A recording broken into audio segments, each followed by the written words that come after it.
Bonjour à toutes, bonjour à tous. Bon bah voilà, me revoilà pour une petite vidéo. Retour aux sources. Ouais, j'avais envie de refaire un cadrage pardon, à l'ancienne. Je trouvais ça rigolo. J'aime bien, vous savez, un peu évoluer.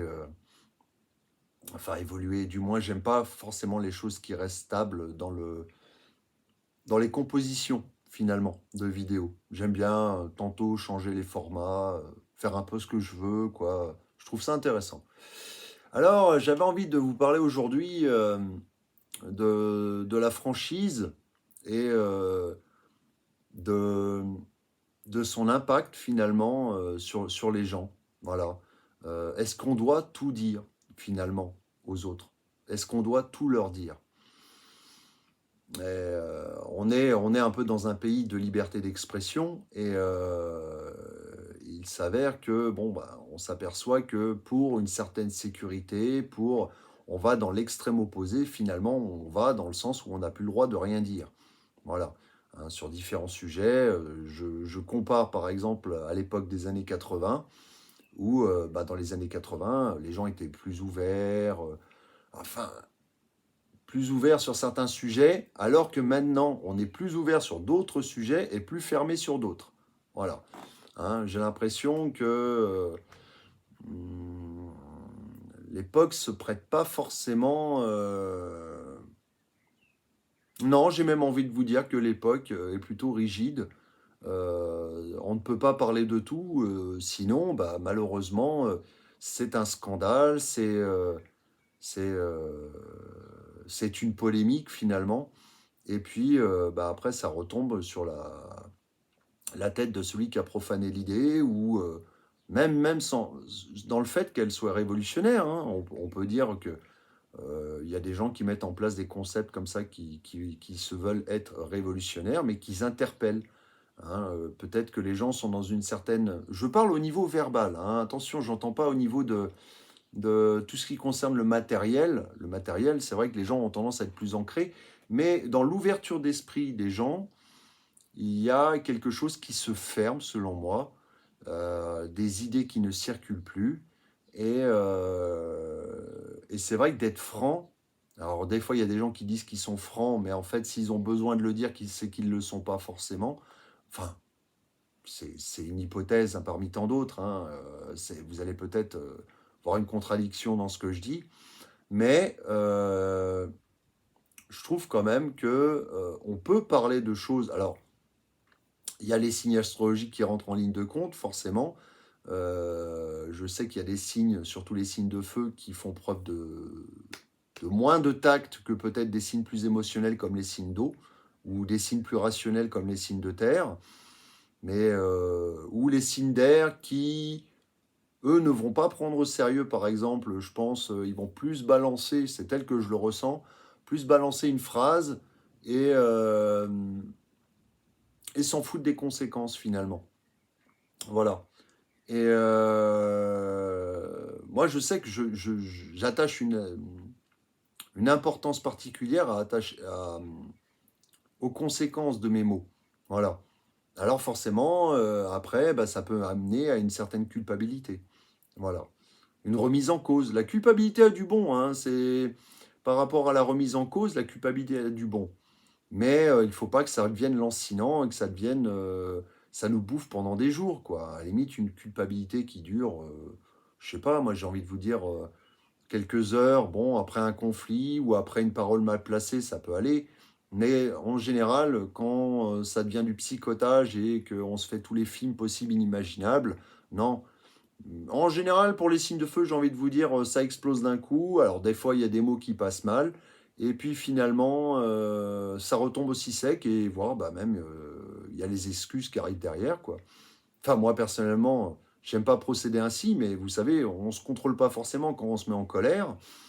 Et il y a des mots qui sortent. Des mots parfois blessants. Et, euh, et la culpabilité qui arrive ensuite. Mais c'est comme, vous savez, une espèce de citerne qui va exploser. Je vous en parlais dans une autre vidéo. Une espèce de cocotte minute qui, bah, quand la soupape pète, quoi, il y a Il y a tout qui s'enflamme, c'est qu'à de le dire. Un signe de feu, ça s'enflamme. Voilà.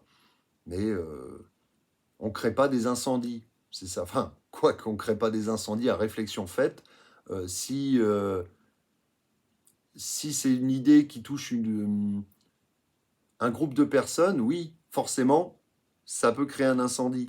Hein. Ça peut faire polémique finalement. Voilà.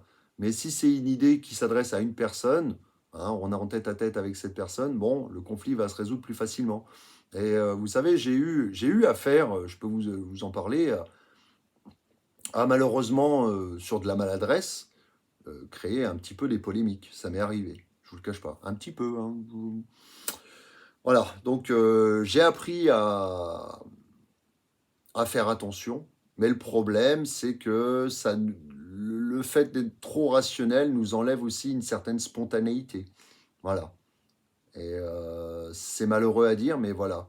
On perd de la spontanéité pour avoir plus de sécurité dans ce qu'on dit, finalement. Et je trouve ça dommage, la spontanéité, comme la spontanéité d'un enfant, c'est magnifique. Voilà. Des fois, ça peut donner lieu à des idées de génie, quelque chose de drôle. Et malheureusement, bon, vu aux yeux d'un enfant, enfin, quand c'est un enfant qui le dit, c'est bien perçu par le monde des adultes, voire le monde des enfants, c'est encore à étudier, mais par le monde des adultes, c'est bien perçu. Hein, quand un enfant fait une boulette verbale comme ça peut même être risible, voilà, comique, humoristique.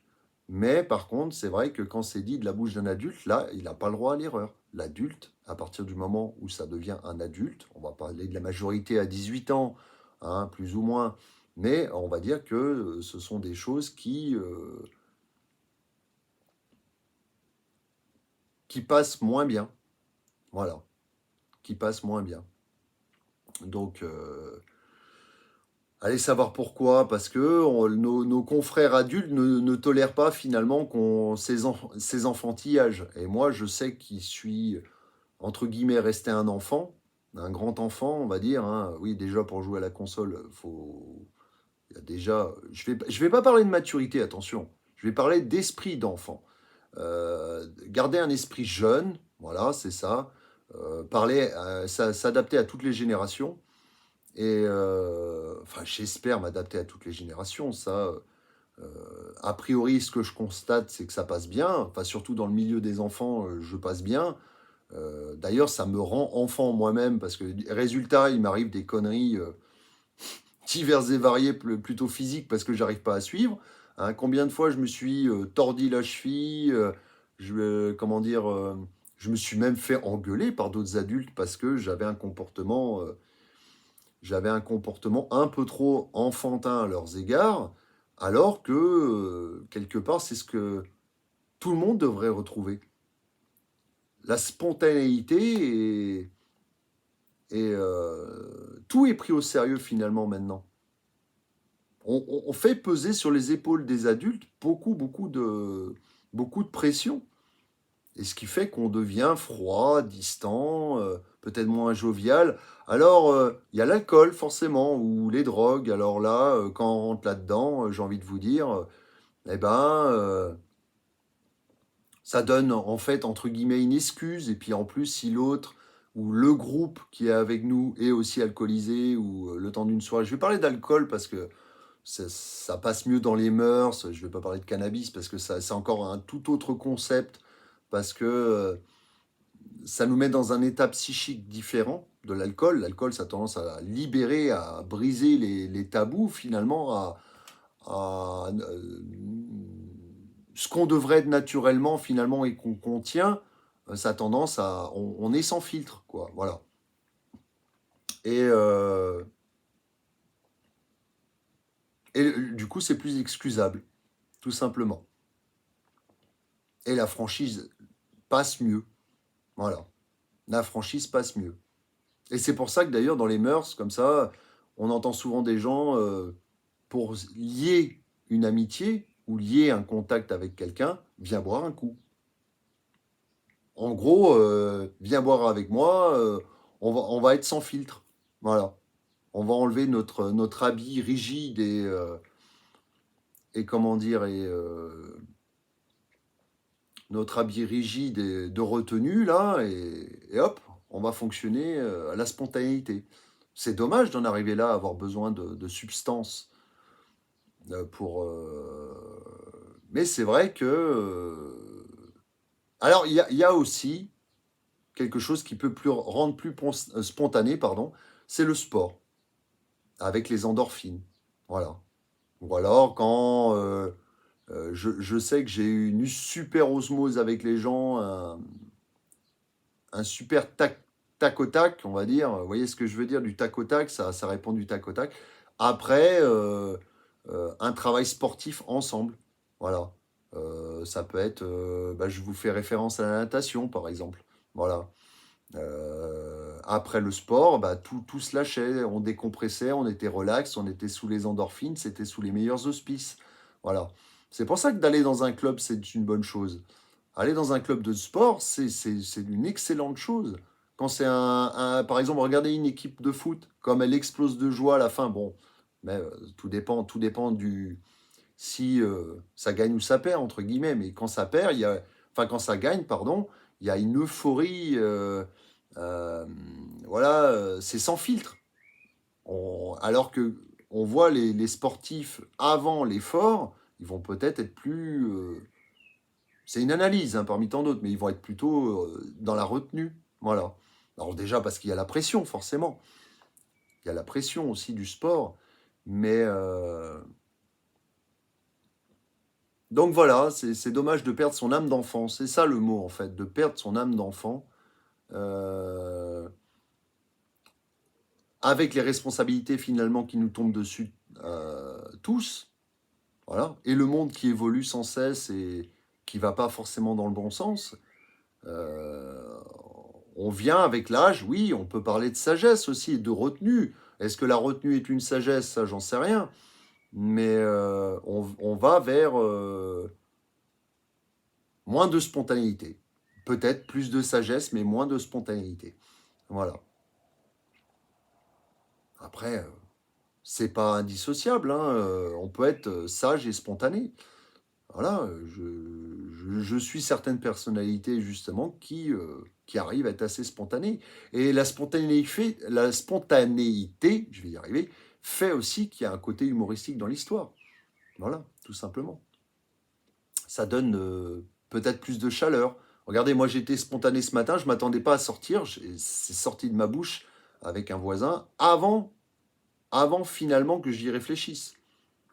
Quand ça passe par le mental et que c'est remué, c'est remué, c'est remué, il sort quelque chose de raffiné, mais de moins brut, de moins naturel, quoi, finalement. C'est tel que je vois les choses. Donc, après, c'est sûr que c'est sans filtre, c'est sûr que ça peut être bien perçu ou mal perçu. Après, comme mon médecin disait, je suis responsable de ce que je dis, mais pas de ce que tu comprends. On ne peut pas savoir comment l'autre va percevoir ce qu'on va dire. Voilà. Donc on peut des fois déraper à ses yeux, alors que nous, on a été tout à fait normal, quoi. Voilà. C'est un monde qui rencontre un autre. Vous savez, tous les gens, finalement, on trimballe sur nous, individuellement, un monde. Voilà, avec des cellules qui fonctionnent et tout ça. Et c'est quand un monde en rencontre un autre, que c'est tout un univers qui rencontre un autre univers, que des fois les perceptions peuvent être déformées finalement. Bon, il y a des choses que je ne tolère pas, c'est les références sur le physique, par exemple. Voilà. Parce que on est quand même dans une société du paraître où finalement il y a des comparatifs, hein, il y a des comparaisons qui sont faites à des modèles, à des critères. Alors quand tu rentres pas dans le moule, voilà, c'est pas besoin, je pense qu'il n'y a pas besoin de dire à ces personnes-là d'être dans la retenue. Moi, je vais plutôt être dans les idées. Le physique, ça ne m'intéresse pas. Je ne jugerai pas les gens sur leur physique. Je vais éviter cette chose-là parce que je sais que ça peut être extrêmement blessant. On ne connaît pas le passé de la personne. On ne connaît pas. Il faut vraiment. Voilà, c'est ça. Quand on ne connaît pas quelqu'un, il vaut mieux s'abstenir. Selon moi. Hein, selon moi. Mais par contre, quand on est dans une certaine amitié depuis des longues années, on peut se sentir. De toute façon, en général, avec les amis, on se sent plus à l'aise et plus sans filtre. Mais finalement, on devrait être avec les gens partout pareil. Moi, quelque part, je ne vais pas vous dire que je joue un rôle, mais combien de fois des gens m'ont dit tu es froid et distant au premier abord, ou même t'es un connard, carrément. On m'a déjà sorti ça, alors qu'on m'a trouvé super sympa par la suite. Alors, je me dis merde, si je donne une image de con ou de connard à la première impression, c'est pas top, quoi. Pour attirer les gens, en quelque sorte. Ou on m'a déjà dit, alors on m'a souvent fait référence, parce que c'est l'ascendant, la première impression aussi, et le milieu du ciel, ça c'est la progression sociale aussi, voilà. Et on m'a souvent dit que j'avais des rapports avec l'armée, les forces de gendarmerie, ou les forces armées, que j'étais dans ces milieux-là assez... donc il y a quelque chose qui émane de moi, qui montre aux gens, sans que je m'en rende compte, ils dégagent quelque chose de moi, je dégage quelque chose qui montre que je fais partie de ces forces-là. C'est assez drôle, hein. C'est assez drôle. Mais, et vous aussi, on va vous voir à une première approche comme ci, comme ça. Alors, en apprenant à connaître les gens, on va les voir complètement différents. Voilà. Mais c'est cette connaissance de la personne avec qui, les personnes qu'on côtoie, c'est cette connaissance de ces personnes avec qui on côtoie qui, petit à petit, se partagent cette joie qui vont faire qu'on va devenir sans filtre. Voilà. Sans avoir besoin de quelque substance que ce soit. Mais c'est vrai que certains, pour briser la glace, une première fois, quand on vient de rencontrer quelqu'un, euh, pour se mettre à poil, entre guillemets, eh ben, il y a de l'alcool, on boit un coup, vient prendre l'apéro et tout ça. Quand c'est des nouvelles rencontres, ça peut être des voisins, ça peut être n'importe qui. Voilà. Quand il n'y a pas l'idée perverse de tout faire cracher à une personne pour tout connaître finalement sur elle, et puis toi tu dis rien. Hein. Ça, le piège à con de l'alcool aussi. La personne très sensible à l'alcool, très neptunienne, on va dire avec un bon Neptune, genre moi, hein, je ne le cache pas, va avoir tendance à flûter, flûter, flûter, et puis finalement va balancer toute sa vie. Et puis voilà. Après, bah, ça risque de me porter préjudice, quoi. Voilà. Mais bon,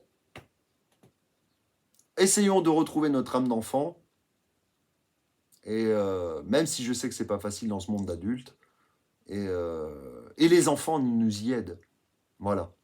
Les enfants sont de très bons modèles, parce que oui, les plus jeunes que moi me servent aussi de modèle, les plus anciens comme les plus jeunes. Euh, je m'intéresse à eux justement pour en apprendre toujours plus.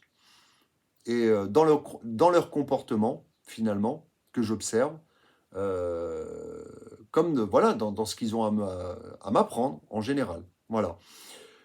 Je vous remercie d'avoir suivi cette petite vidéo et je vous dis à bientôt pour une prochaine vidéo. Au revoir.